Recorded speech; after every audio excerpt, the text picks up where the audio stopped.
Hello everyone, welcome back. I am going to start our December daily for 2021, but this video can be used any time of the year for any album.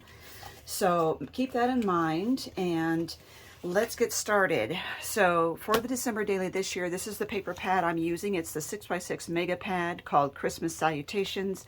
It has 2 of everything. Love that because it's 48 sheets.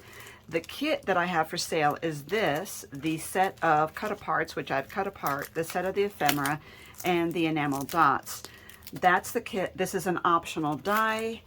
And so what I do was I take the cover off of my paper pad and I take this to the craft store and I buy some extra solids. So what I did was I got a lot of black because I think this is going to do really well mounting on black. And I picked up some of the green and some of the red that matches this.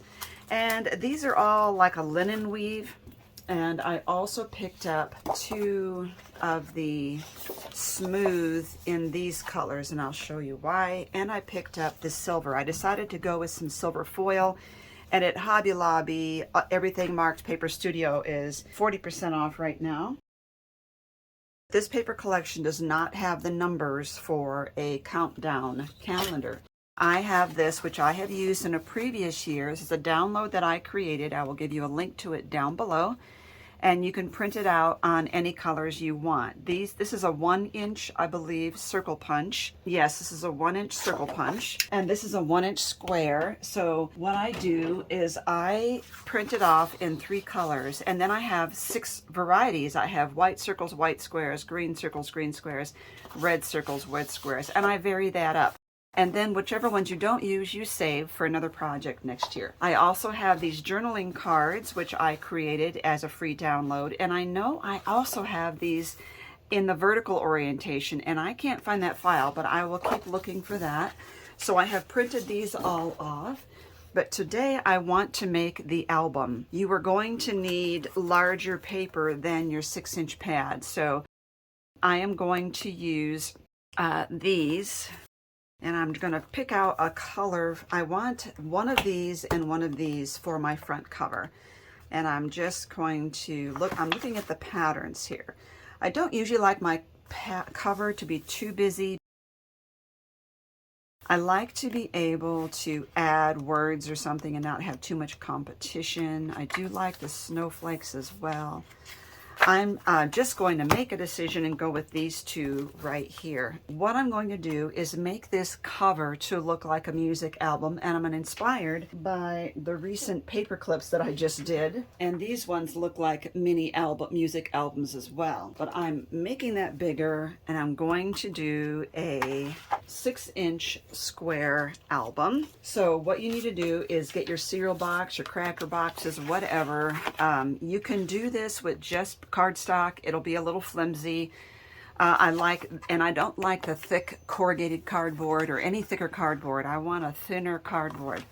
So you need 2 of those, one for the front, one for the back. And then what we're going to do is cut a larger rectangle than this.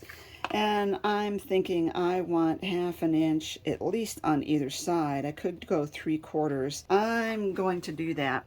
So I'm going to add 1.5 inches on the width and height of this. So if this is 6, I want a 7.5 inch square. Everything that I have trimmed off is going to be fabulous for my other parts of this book. So what we're going to do is I am going to use double-sided tape on this.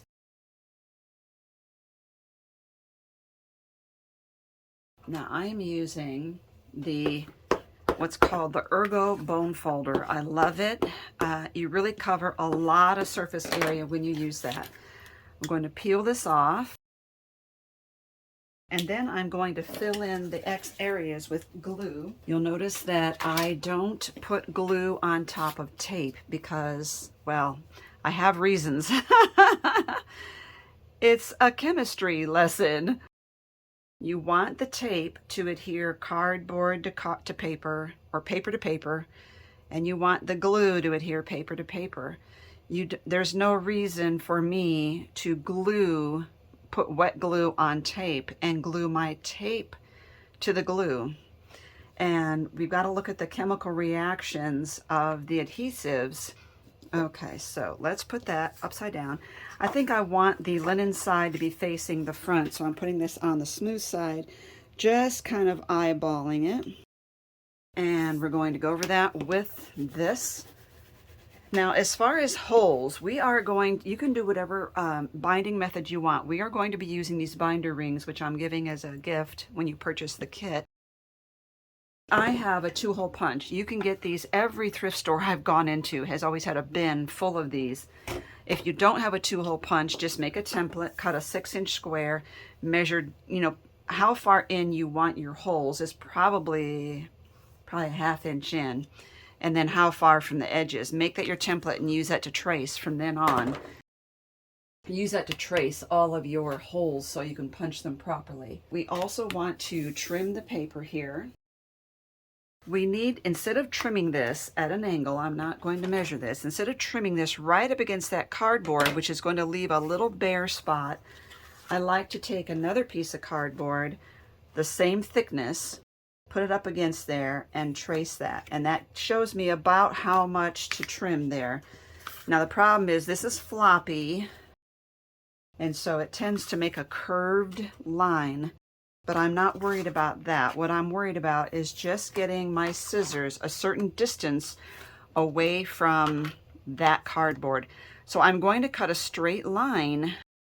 It's not actually touching that cardboard. Now I'm going to take a bone folder and go right here against the cardboard. And we're going to use some double-sided tape and glue again.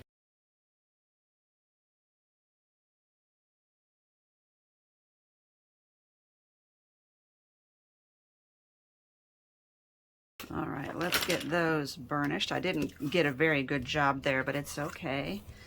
You might want to get some clips ready. Okay, now I'm going to switch to a fine point here. Let's get this peeled. And what I'm going to do again is I'm going to go around the tape, not on the tape. Right in the corner.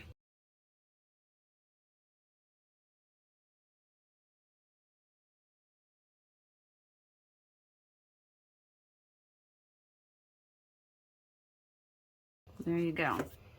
And it doesn't take that long for this to adhere, especially because we're already using the double-sided tape. So that will give it a quick adherence while the wet glue is firming up.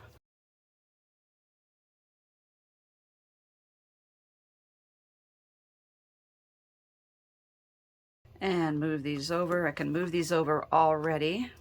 These pink clips I got from the Dollar Tree.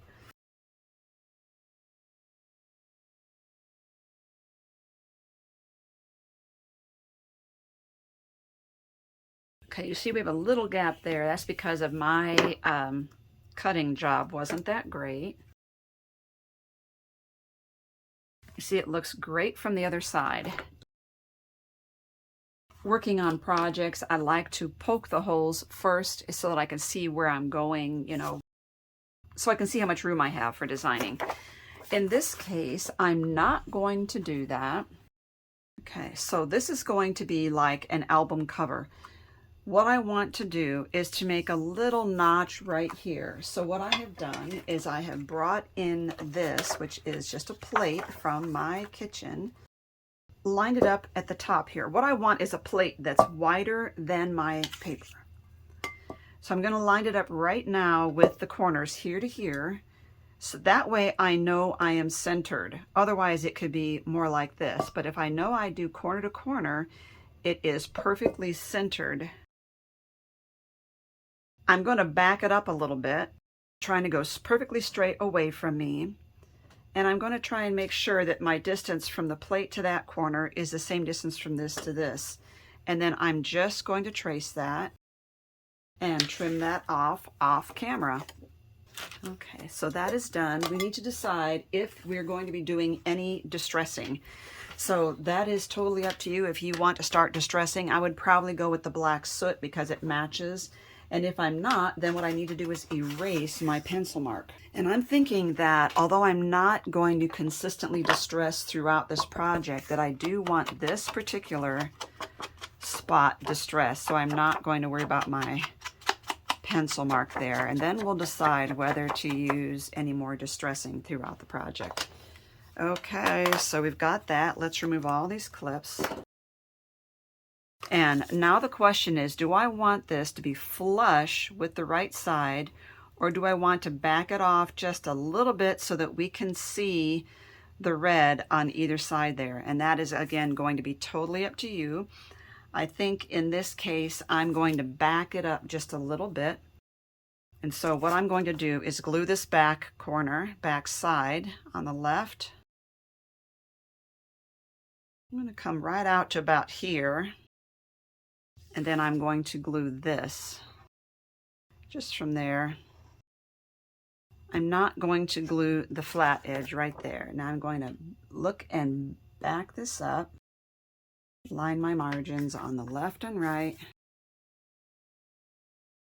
Now, if I had paper that was bigger than 6 inches, what I would have done was to make this larger and have it wrap around the back. But since we're dealing with a 6-inch pad and I did want to use my pattern paper, I didn't do that. So it's just glued right on the front. I'm going to trim this down. Careful not to cut the red paper there.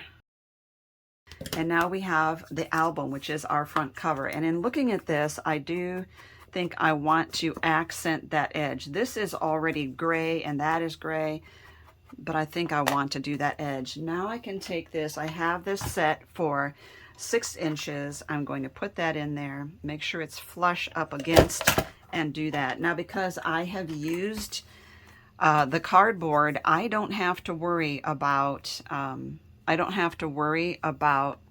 using eyelets if I don't want to. If I use eyelets, they'll be purely decorative. Now you see I didn't do the back. I can do the back and repunch my holes, or I could have done the back and then punch the holes later. But this is the cover. I want to talk about the music album that goes in. Sometimes I call this an album. I'm sorry, this is the sleeve or the cover, and this is actually the music album. If you don't have a way of cutting out a specific size of a circle, see, here's how that's going to go. Right there. If you don't have the ability to cut out a circle the size you want, for such as a circle cutter or a Cricut or Cameo or some kind of digital cutting machine, and you don't have a die that cuts a circle, you can trace another plate in your house, a plate, a saucer. I would think some kind of teacup saucer. Find something that is about 5 inches. I could go to 5.5 inches wide and still work it out, because this can go a little bit between those dots right there. So this is what I have. So I'm going to cut out in black, and I'm thinking because it's so floppy, I'm probably going to cut out 2. So I have these, and I'm going to glue those, but I think I want the smooth side out this time.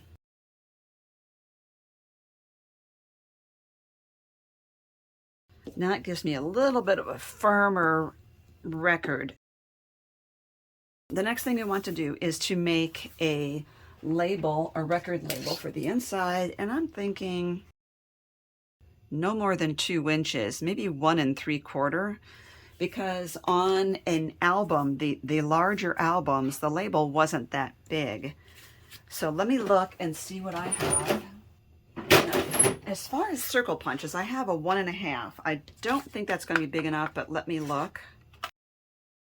Ooh, I think I really like 1 3/4 a little better. And let me pick out some paper to do that with. I think I want to use some of the decorative. I really like this. That's really cute. Let's do this for the record label. Now, the other thing is, if you want to actually write on the record label with the name of a song, you might want to consider using a solid cardstock there. Now I want to find the center of my record album, and so I'm going to use this scrap I have here. I'm going to fold that in half, fold that in half again. Doesn't matter where, and that gives me a nice little point there. And then I have another one of these. Oh yeah, I think that's perfect. I'm going to do the same here. Fold in half and in half again. The center is right there. So let's poke holes. And let's poke a hole in this one. There we go. Now we can line these up perfectly. Now, if you don't have a long reach hole punch, I would advise you to poke the hole in this right now. And then not poke a hole through both that and the album. I'm just lining up my pin here. There you go. Now I can take the pin out. So if I had already poked a hole there, you would see the hole through, you would see the black through that. Now you can see that this won't reach all the way, and that's when it's helpful to have a long reach punch, or you could just cut it out. You could cut it out through the use of your craft blade. There you go. And so now we have our album. You could decorate this as well. And one of the things I'm noticing about this paper collection is the use of snowflakes. And I think that what I'm going to do is to incorporate snowflakes. And I will do that on my album and on the pages. So let's go ahead and complete this side here. And let's look at something. I could do solid, but I think what I'm going to do is just go with, I think I'm going to use this one here. Now we know this is a 6-inch square, but what I think I want to do is offset that just a little bit by trimming off maybe 1/8 of an inch on each side. So I'm going to make it 5 7/8 by 5 7/8. And now we can see if that is the right size we want. And it is. And then as I said, I'm going to have to repunch my holes. So we can use eyelets or paper hole reinforcers on the holes for decoration. But the eyelets would also make this a thicker project, and it puts more bulk right where right where our rings are going to be. So here it is. I do need to cut that back off right there. And there we have it. So to do the back one, I'm just going to do that off camera. But all you have to do is the same thing we did for the red piece here, is you're going to cut the 7.5 by 7.5 and mount that just like we just now did. The only difference is we're not using the decorative part or putting an album on it, which we could if you wanted to do it on the back as well. So I am going to go ahead and look through my dies and see what snowflakes I have. I didn't see any others besides this right now. I'll have to look through my stash better. These are from Spellbinders, and you're actually supposed to fold these little things over in the middle. And then I see this, and I think that would be, because it's also a song, I think that would be a great piece to use on the cover right here. And if you have a way of making music notes, you might want to get those as well, whether you have a stamp or a die or a digital cutting machine with files. Now, when you have a plaid, I just feel like this needs to be accented somehow. So I'm thinking one thing I might do is to do this, put this up on black just to really make it pop, or white even would work, but I think I'll do black. We'll glue that on there. And I'm going to use these. These are the layering guides from We Are Memory Keepers. These are in my shop, and you can choose. I think I'm going to go with the 1/8. Put that right up against the card, and then you just use your blade and a ruler, and it gives you a perfect matting. I'm going to be doing a lot of matting, I think, in this project, because I think that I like the idea that black is going to work with this paper collection so well, and I like that it's going to be non-traditional. Okay, now I just messed up on this. I let my razor slide. So what I'm going to do is, actually, I'm leaving this mistake on camera. I'm going to put this little bit right under there and fix it. And I will tell you that my hands do shake, and so it does make crafting a little difficult. This is one of those things that we could just fix our errors this way. There you go. And you really can hardly see that I made that mistake, except from the back, you can tell. Okay, now if we pop this up, and then we can put the snowflakes down here and that right there. I think that's going to work for me. Sort of center that right there. I'm just looking to see where to put the snowflakes right now. I think I'm not gonna go right at the corner. I'm gonna go a little up and a little down here. Okay, so I'm going to leave this in place and glue this.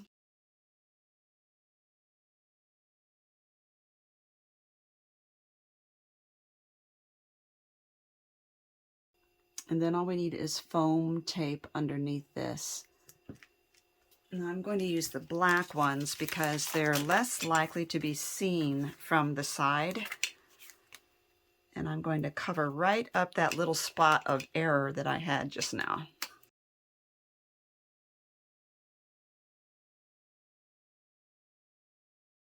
Could also angle this one way or the other. I think I'm going to no, I'm going to go straight. I have a little bit of Wink of Stella, and I'm going to just kind of highlight some of the letters here.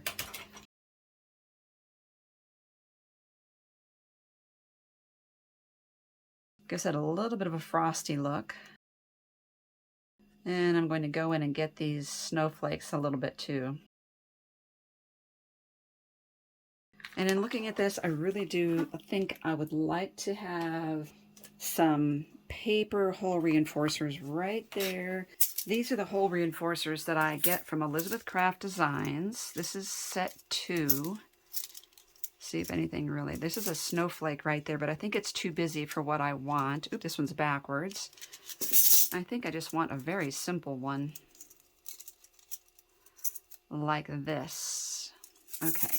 This you can use the wide one or the narrow one, or you could use 2 colors and use them together. And I think I'm going to go with the narrow one because, like I said, I really want a low profile. I'm going to cut these out in red. And we can always put adhesive on the back of these before we cut them out. And then they become stickers and they're so much easier to use that way. And I can't find my tweezers. So in that case, I'm going to put the glue on. And then, here they are. Found them. Oh, much better. Okay, there you have it. So we have our album cover, which is funny. It's a play on words because this is an album and this is going to be a journal album for Christmas. This we can decorate as part of day 1 when we get our first pages in. But right now I wanted to show you how to do this cover, and I think this is going to be so fun. And the other thing we can do is we can put in the year down here somewhere. We'll talk about that as time goes on. We're going to complete all the pages to this journal, and we're going to make accessories, meaning paper clips and things like that. We'll see. So we're going to have fun, and I look forward to you being on this journey with me. Underneath this video, if you expand to see all the writing under the video, you will see the links to the supplies used here. Thank you for watching.